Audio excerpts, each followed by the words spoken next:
Far across the cold black sea of stars, a small blue and green world spun around its sun. Its name was Tellus Mira. The Vathari people had lived there for 10,000 years. They were a peaceful race, with soft gray skin and large dark eyes. They sang to the ocean. They grew silver crops on floating farms. They had never built a single weapon. But now, their world was dying. 2 moons hung in the sky above Tellus Mira. For thousands of years, those moons had moved in a perfect dance. They pulled the tides gently, and the Vathari's ocean cities rose and fell with the soft pull of the water. But 6 months ago, the dance had broken. The Korak had come.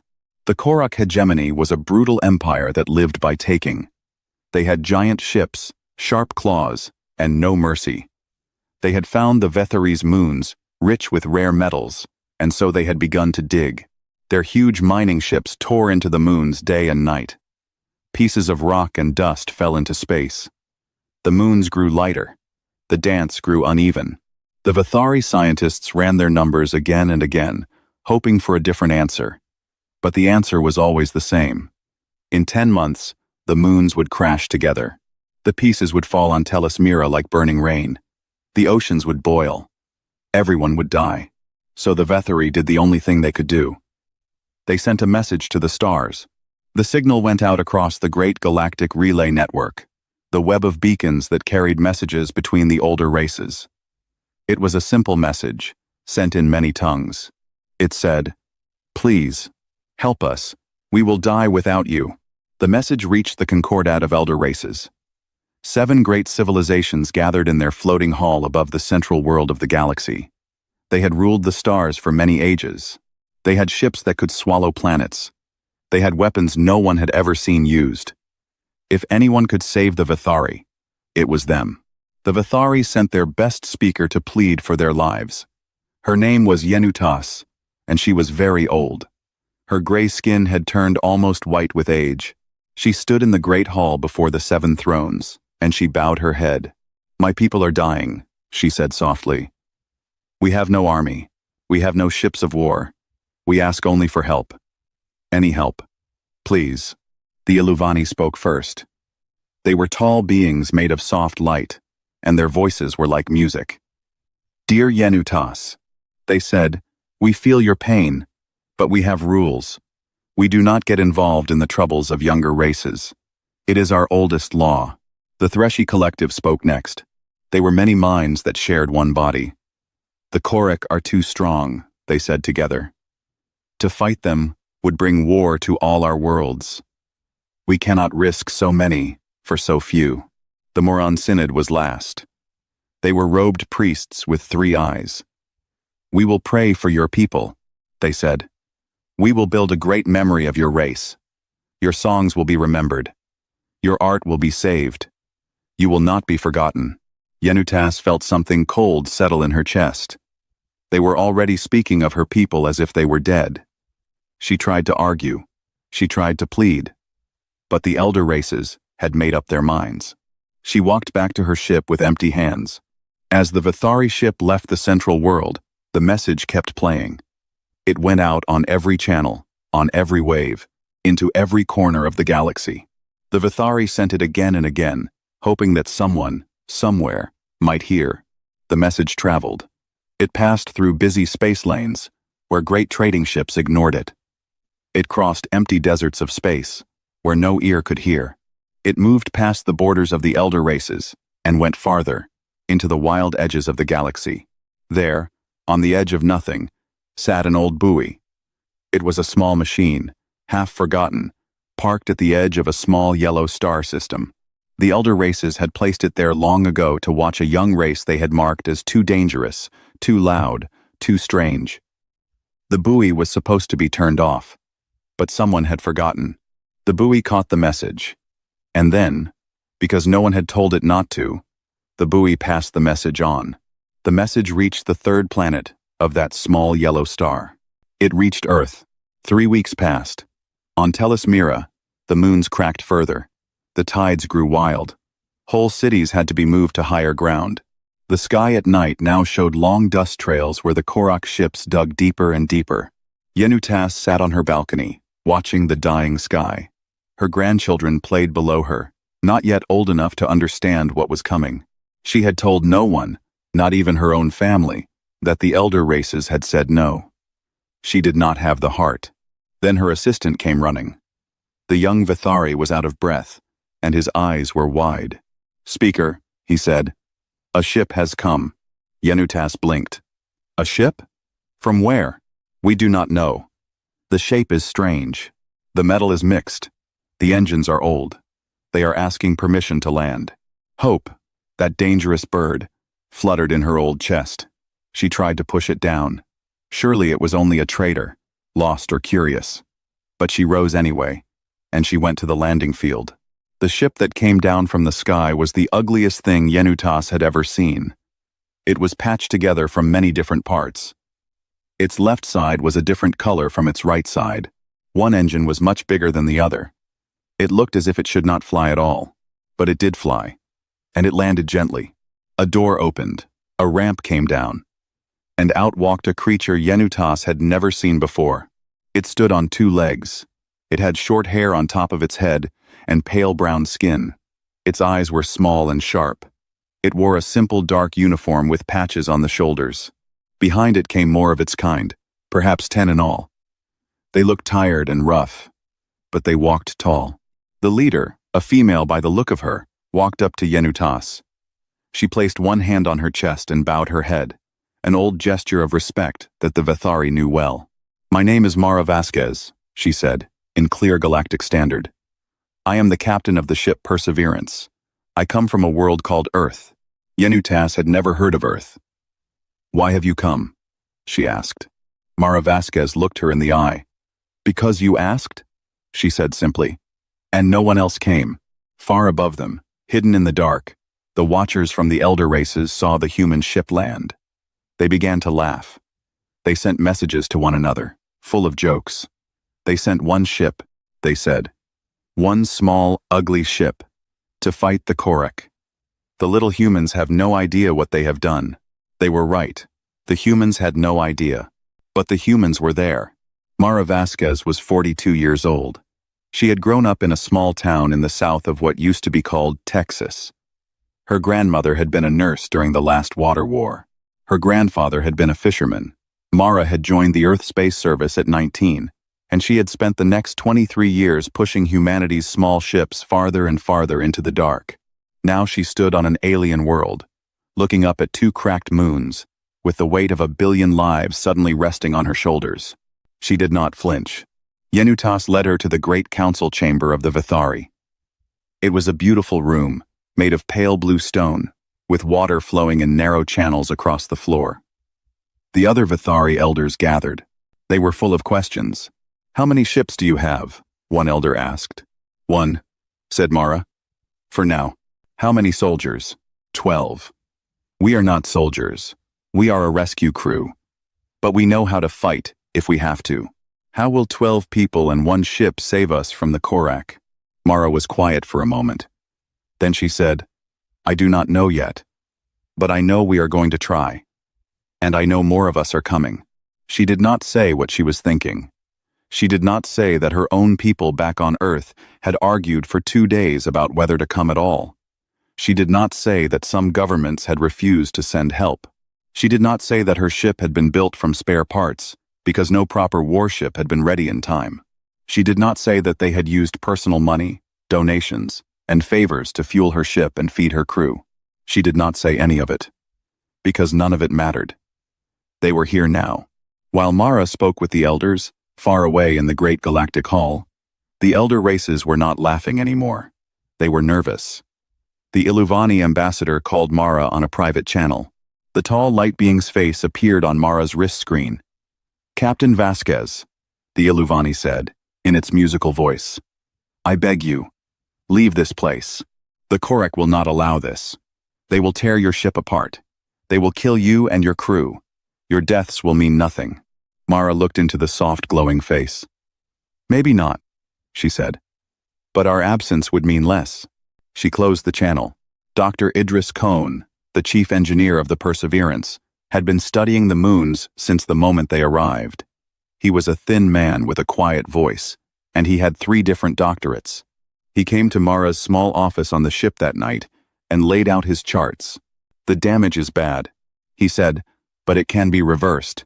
The moons are still mostly whole. If we can stop the mining, the moons will settle. Time will heal the orbits. The Vithari will live." "And to stop the mining?" Mara asked. Idris pointed to a red shape on the chart. 17 Korak dreadnoughts, heavy guns, shields we cannot break with what we have. Their crews number in the thousands. "And we have 1 ship." Idris smiled, just a small smile. "For now." 3 days later, the second human ship arrived. It was a fat, round ship that looked like a swollen bug. It belonged to a private rescue company called Helios Aid. They had heard the call when Mara forwarded it back to Earth. They had brought medical supplies, water purifiers, and 3 doctors. The captain was a woman named Tani Okafor, who had been pulling people out of disasters for 20 years. She did not ask Mara what the plan was. She just asked where to put the supplies. On the 5th day, 2 more ships came. On the 7th day, 6 ships came at once. On the 10th day, Yenutaz walked out to the landing field and stopped, because she could not count them all. There were ships from Earth's biggest space companies.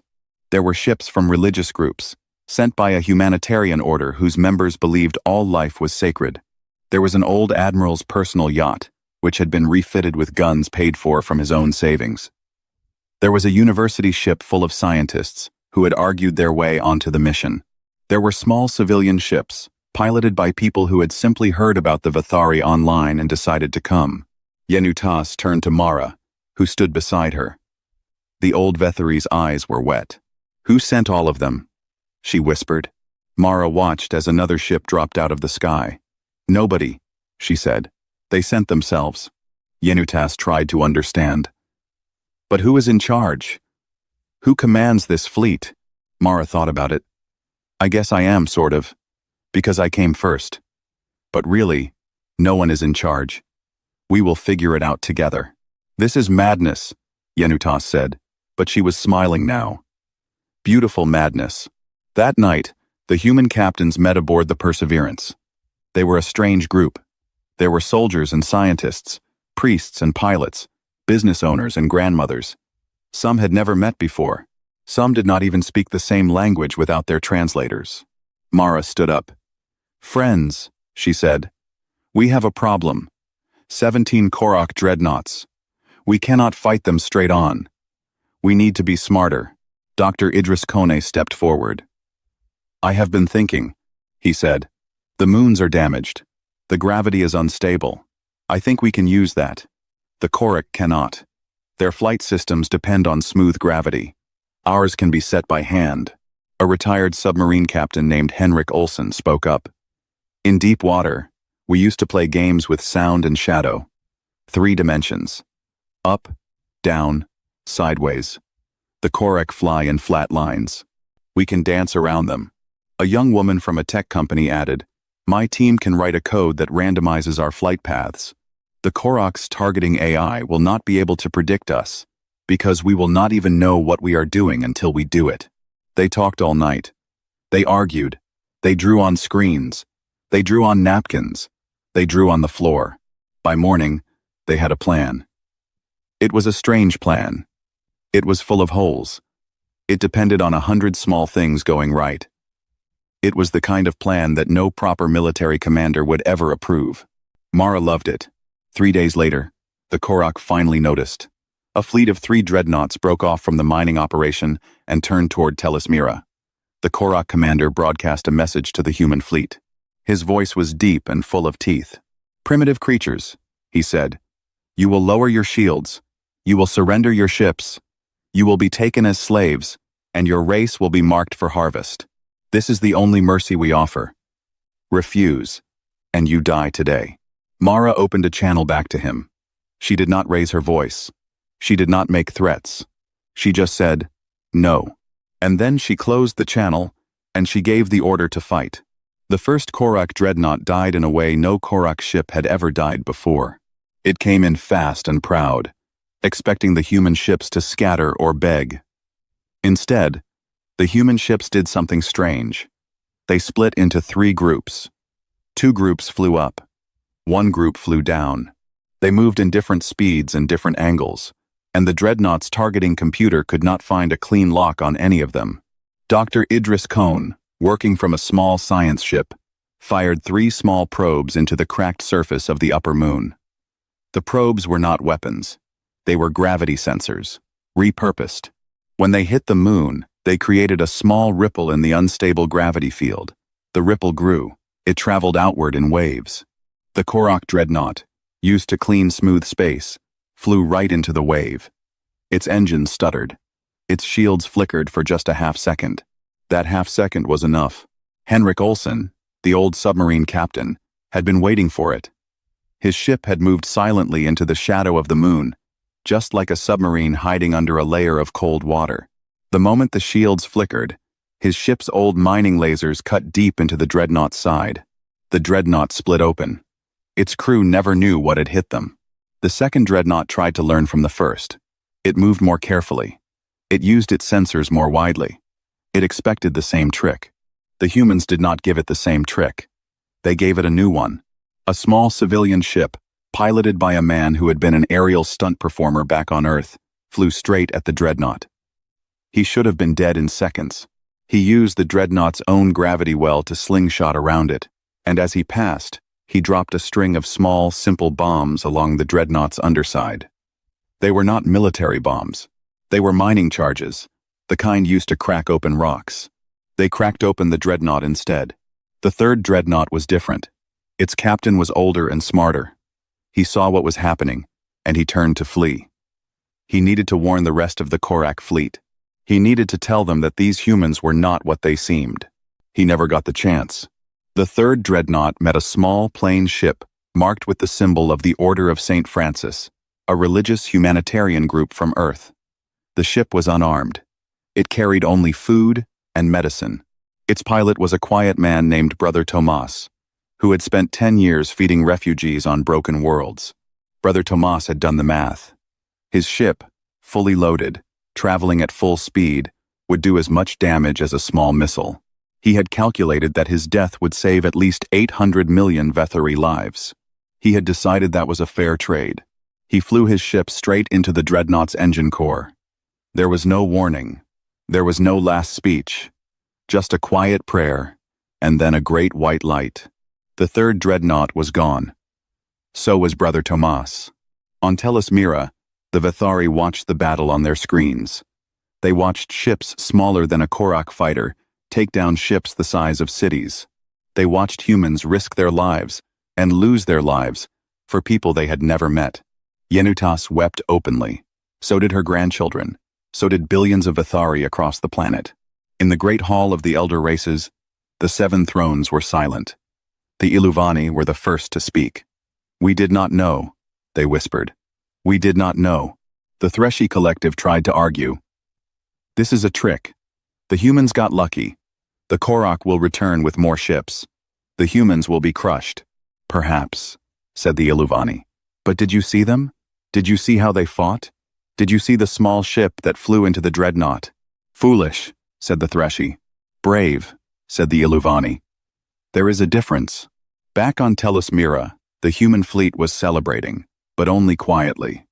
They had lost 3 ships in the battle. Brother Tomas was not the only one who had not come home. They held a small ceremony for the dead, on the deck of Mara's ship, with all the captains gathered. Yenutas asked if she could speak. The humans made room for her. "My people have a song," she said in her soft voice. "It is sung when a friend has gone into the deep water. May I sing it for your dead?" Mara nodded, and Yenutas sang. Her voice was high and clear.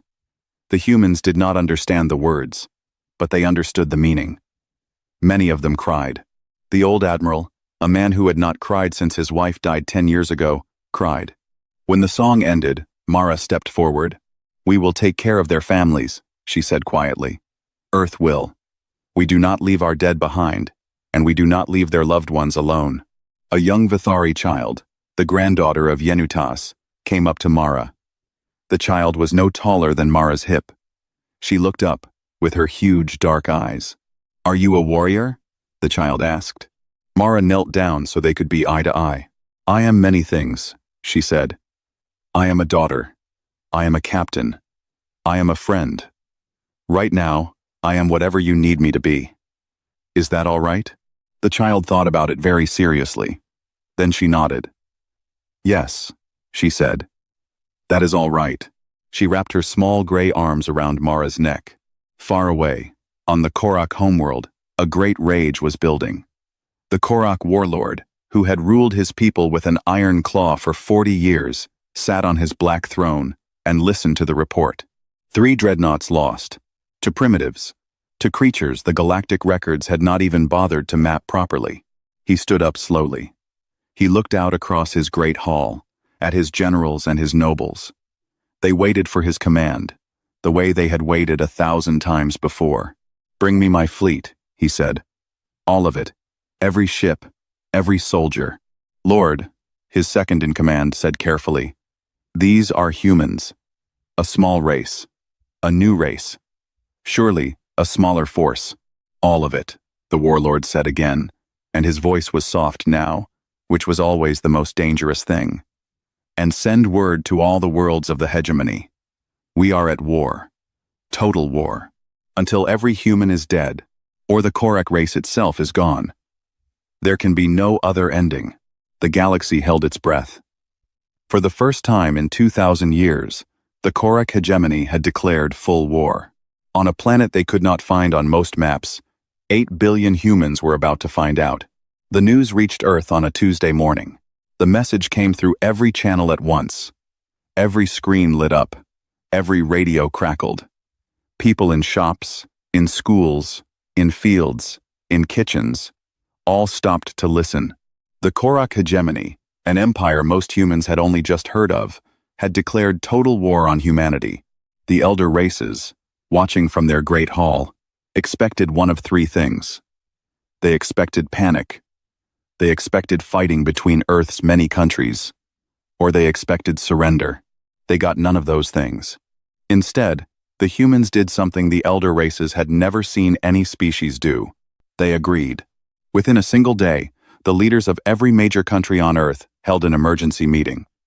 They had spent the last 100 years arguing over almost everything. Borders, money, water, religion, history. They argued about which side of the road to drive on. They argued about how to spell words. They argued so much and so often that the elder races had marked humanity as too divided to ever unite. But on that day, they did not argue. They looked at each other across the long table and saw the same thing in every face. 8 billion lives. A whole species threatened. Strangers far away who had asked for help, and humans who had answered. The Korak had made it personal. Every nation pledged its ships. Every nation pledged its people. Every nation pledged its money. Old enemies shook hands across the table. Young leaders, who had been raised to hate each other, found themselves working together for the first time in their lives. Within a week, Earth had a war fleet. It was, perhaps, the strangest war fleet ever assembled. There were proper warships, of course. But there were also cargo haulers, fitted with new guns. There were old space stations cut loose from their moorings and pushed forward like floating fortresses. There were thousands of small, fast ships, built in factories that had only the week before been making washing machines and toys. And there were the people. Oh, the people. Volunteers came from every corner of the planet. Some were soldiers. Many were not. There were truck drivers and surgeons and teachers and chefs. There were teenagers and grandparents. They did not all want to fight, but they all wanted to help. And humanity had a long, long history of finding work for anyone willing to do it. Within a month, Earth's fleet had reached Tellus Mira. The Korak met them in space. What happened next was studied for 1,000 years afterward by every military school in the galaxy. The Korak had numbers. They had bigger ships. They had longer experience of war. By every measure that mattered to the elder races, the Korak should have won easily. They did not win. They did not even come close. Because the Korak did not understand what they were fighting. The Korak fought wars by old, fixed rules. Their ships flew in straight lines. Their tactics were drawn from a great book of war that had not been changed in 500 years. Their AI predicted enemy moves based on patterns from past battles. The humans had no patterns. Human ships moved in shapes that made no sense. They would charge forward, then suddenly stop, then go sideways, then spin in a way that no proper warship should ever spin.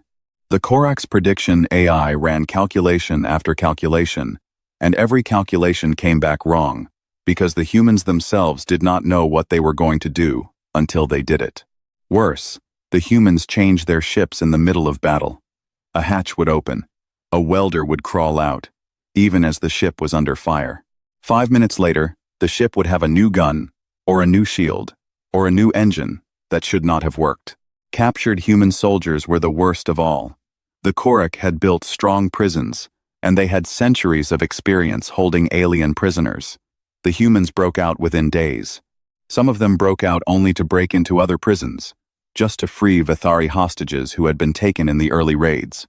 One human prisoner, a thin scientist named Dr. Anya Patel, escaped 3 different prison ships before the Korak gave up and just put her on a small lifeboat back toward the Earth fleet, with a polite note asking her not to come back.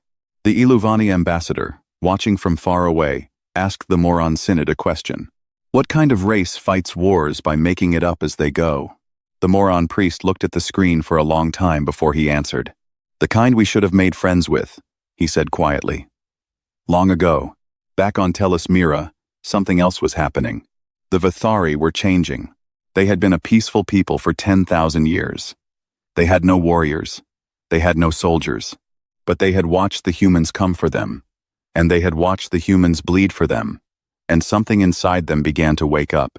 Yenutas, the old speaker, called her people together. She did not ask them to take up weapons. She knew her people could not fight the Korak with strength. But she asked them to fight in the way the humans had taught them. With their minds, with their hearts, with everything they had. And so the Vithari fought, not with guns, but with knowledge. They knew their oceans, they knew their moons, they knew how the gravity moved in the deep places. They shared all of this with the humans.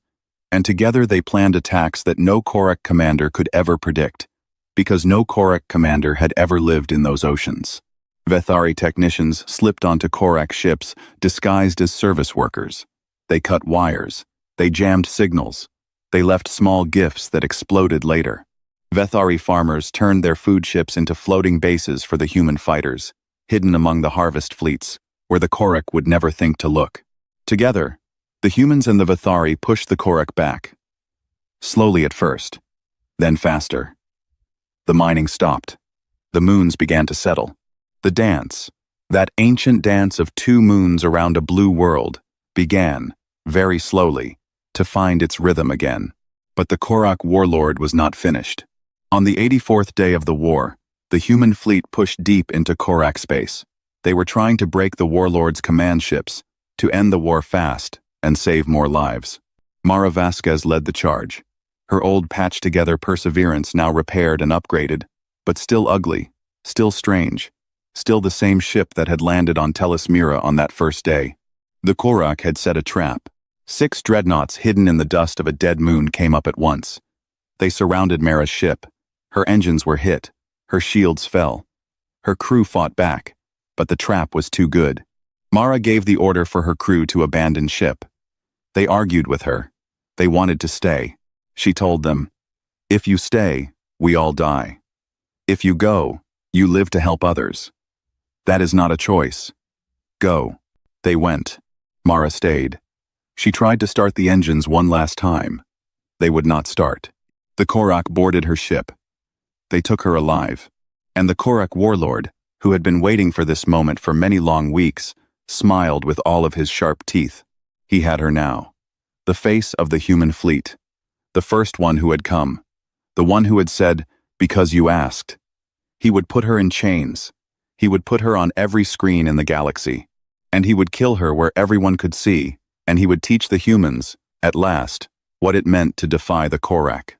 Or so he believed. The broadcast went out across the whole galaxy. Every screen on every world lit up at once. The Korak had taken over every channel, every signal, every wave. They wanted everyone to see. On Earth, 8 billion humans stopped what they were doing. On Tellus Mira, The Vithari gathered around their screens, holding their loved ones. In the great hall of the elder races, the seven thrones turned toward the broadcast. Even on far worlds, where the war had been only a distant rumor, beings of all shapes and sizes paused to watch. The picture showed a great black hall.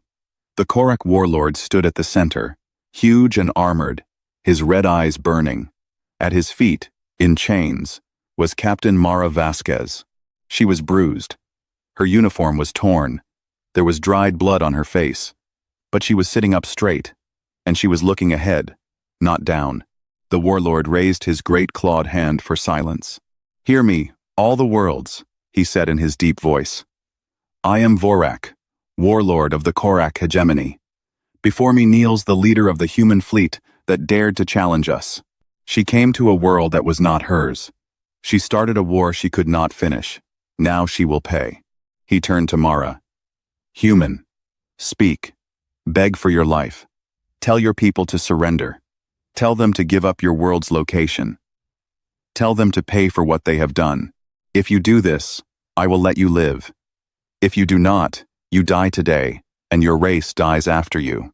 Mara looked up. Her eyes met the camera. She knew exactly who was watching. She was quiet for a long moment. Then she spoke. Her voice was not loud, but it was steady. "My name is Mara Vasquez. I am from Earth. I came to Tellus Mira because someone asked for help, and no one else would come. I would do it again. Tomorrow, next year, in 10 years, in 100 years, I would do it again." She turned her head slightly, so she could look more directly into the camera. "You think killing me ends this. You do not understand my people yet. So let me tell you something true. Earth does not have heroes. We do not have great warriors who are special and rare. What we have is neighbors. We have neighbors, and we have a simple rule. We do not leave neighbors behind." She let out a small breath. "You can kill me. You can kill many more of us. But for every one you kill, 10 more will come. And then 100. And then 1,000. We are 8 billion strong, and we have decided. You hurt one of us. You hurt all of us. You hurt our friends. You hurt all of us. There is no number of dead that will make us stop. There is no threat that will make us turn away. We are coming. All of us. Until you stop." She paused. "That is who we are. I'm sorry no one told you sooner." The warlord roared in fury. He raised his great clawed hand to strike her down. He never finished the swing. Outside the great black hall, in the dark of space, every alarm in the Korak homeworld began to scream at once. The human fleet had arrived. But it was not just the human fleet. Beside the human ships flew Iluvani light cruisers, sent by ambassadors who had quit their old positions in disgust. Beside them flew Threshi vessels, piloted by minds who had broken away from their collective. Beside them flew Moron pilgrim ships, painted in bright colors, full of priests who had decided that prayers alone were not enough. And rising up from below were ships flown by the Korak's own subject races. Slaves from 100 conquered worlds. People who had lived under the warlord's claw for generations. People who had watched the broadcast and who had seen, finally, that this monster could be challenged. They had risen up all at once, in every corner of the empire, and now they were coming home to settle the count. The warlord froze, his clawed hand still in the air. Mara looked up at him.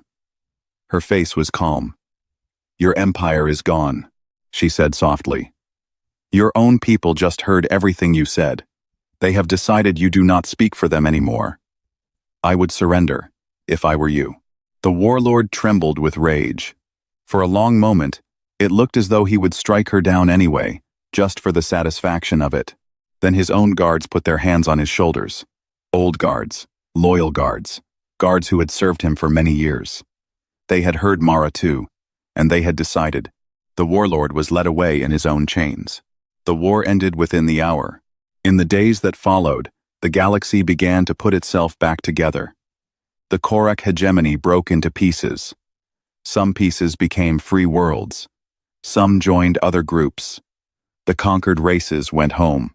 The Korak themselves, those who surrendered, were not killed. The humans would not allow it.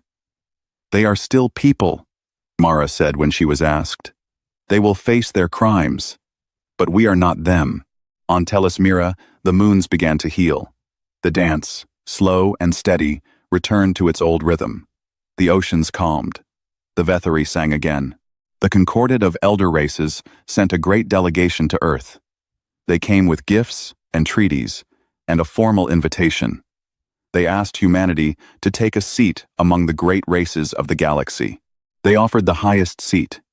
They begged for forgiveness for not coming when the Vethari had called. Mara Vasquez, now humanity's informal voice, met them on the steps of a small building in a small city by the sea. She listened politely. She thanked them for the gifts.